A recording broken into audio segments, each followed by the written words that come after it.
বৃহস্পতিবার পবিত্র রাতে কেউ যদি এই দোয়াটি 100 বার পরে কোনো দিন পৃথিবীর কোনো মানুষের কাছে তার হাত পাততে হবে না। পৃথিবীর সব কিছু তার পায়ের নিচে আল্লাহ হাজির করে দিবেন।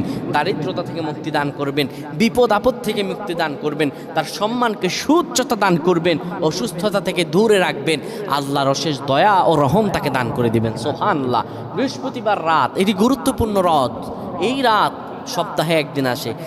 আরবিতে রাত আগে আসে, দিন পরে আসে। সুতরাং বৃহস্পতিবারের যে দিন গিয়ে রাত, এটি বৃহস্পতিবার রাত নয়, এটি শুক্রবারের রাত, এটি জুমাবারের রাত, এটি দোয়া কবুলের রাত, আল্লাহর কাছাকাছি হওয়ার রাত। সুবহানাল্লাহ।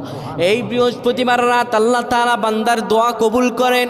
কেউ যদি বৃহস্পতিবার রাতে ঈশা নামাজের পরে পবিত্র হয়ে ইয়া হাইয়ু ইয়া হাইয়ু ইয়া হাইয়ু ইয়া রফিয়ু ইয়া রফিয়ু ইয়া রফিয়ু এই দোয়াগুলো পড়তে পারে 100 বার, আল্লাহ রাব্বুল আলামিন তার